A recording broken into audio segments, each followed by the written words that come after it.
তো আজ যে ওষুধটির রিভিউ করব, ওষুধটির নাম হচ্ছে বেটামেসন এন ক্রিম। এটি একটি ক্রিম জাতীয় ওষুধ। এখন আসুন যে বেটামেসন এন ক্রিম এই ওষুধটির কার্যকারিতা কি, অর্থাৎ কোন কোন রোগের ক্ষেত্রে এই ওষুধটিকে ব্যবহার করা হয় সেটি আমি আপনাদের বলে দিই।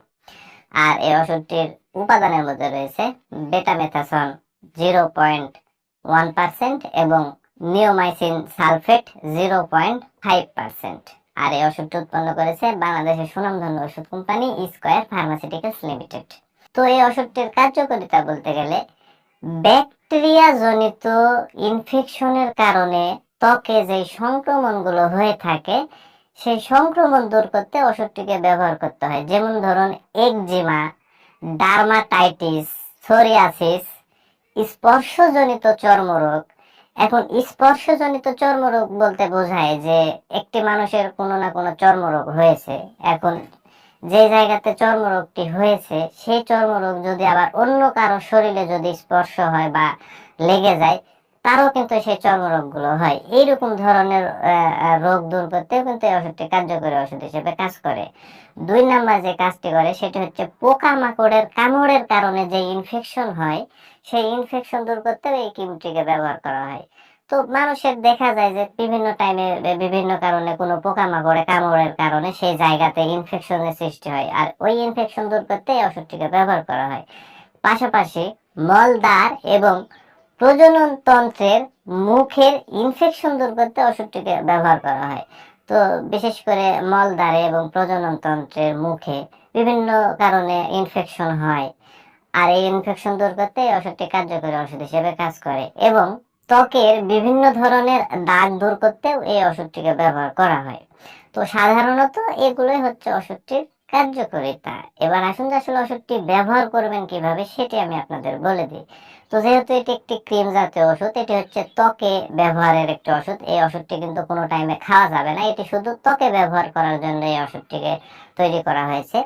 তো ওষুধটির ব্যবহার বিধি বলতে গেলে আপনার হচ্ছে যে যে জায়গা আক্রান্ত স্থান, অর্থাৎ যে জায়গাতে আপনার রোগ হয়েছে সেই জায়গা আপাতত প্রথমে ভালোভাবে একটু পরিষ্কার করে নেবেন পানি দিয়ে। তারপরে সেই জায়গাটি পরিষ্কার তেলা দিয়ে মুছে নেবেন বা পরিষ্কার কাপড় দিয়ে মুছে নেবেন। তারপরে কি করবেন, পরিমাণ মতো এই ক্রিমটি হাতে নিয়ে আপনার ওই আক্রান্ত জায়গাতে লাগাতে হবে। দিনে 2 থেকে 3 বার লাগাতে হবে।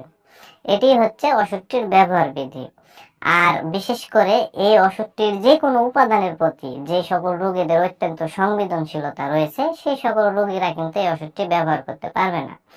আর ওষুধটির পার্শ্ব প্রতিক্রিয়ার কথা যদি বলতে যাই তাহলে ত্বকে লাল ভাব হতে পারে, ত্বক চুলকাতে পারে, ত্বকে ফুসকুড়ি হতে পারে ও ত্বকের জ্বালা পোড়া হতে পারে ইত্যাদি। সাধারণত এগুলোই হচ্ছে ওষুধটির পার্শ্ব প্রতিক্রিয়া। আর বিশেষ করে সতর্কতা কোন জায়গাতে অবলম্বন করতে হবে সেটি আমি আপনাদের বলে দিই। সেটি হচ্ছে, তো বিশেষ করে ব্রণ বা চিকেন পক্স জাতীয় যে রোগগুলো আছে এই রোগের ক্ষেত্রে কিন্তু এই মলমটি ব্যবহার করা যাবে না, কারণ অনেকের মুখে ব্রণ হয় বা গায়ে শরীরে চিকেন পক্স হয়। এইগুলো রোগে কিন্তু এই ওষুধটিকে ব্যবহার করতে পারবেন না। পাশাপাশি বিশেষ করে যারা বয়স্ক রোগীরা আছে এবং গর্ভবতী মহিলা আছে তাদের ক্ষেত্রে ওষুধটি ব্যবহার না করাই ভালো। তবে ব্যবহার করলে অবশ্যই বিশেষজ্ঞ চিকিৎসকের সাথে পরামর্শ করে সতর্কতার সাথে ব্যবহার করতে হবে। আর এই ওষুধটি অর্থাৎ বেটামেসনিন এই ক্রিমটি বাংলাদেশের যে কোনো ফার্মেসিতে আপনারা অতি সহজেই পেয়ে যাবেন। আর ওষুধটির দামের কথা যদি বলতে চাই তাহলে বেটামেসন এন ক্রিম 15 গ্রামের একটি করে ক্রিমের দাম বা মূল্য মাত্র 35 টাকা। তো বন্ধুরা, আমার এই ভিডিও দেখে যদি আপনাদের এতটুকু ভালো লেগে থাকে তাহলে অবশ্যই ভিডিওতে একটি লাইক করে দিবেন। পাশাপাশি আপনি যদি এই ভিডিও আমার ইউটিউব চ্যানেলে দেখে থাকেন তাহলে ইউটিউব চ্যানেলটি সাবস্ক্রাইব করে দিবেন।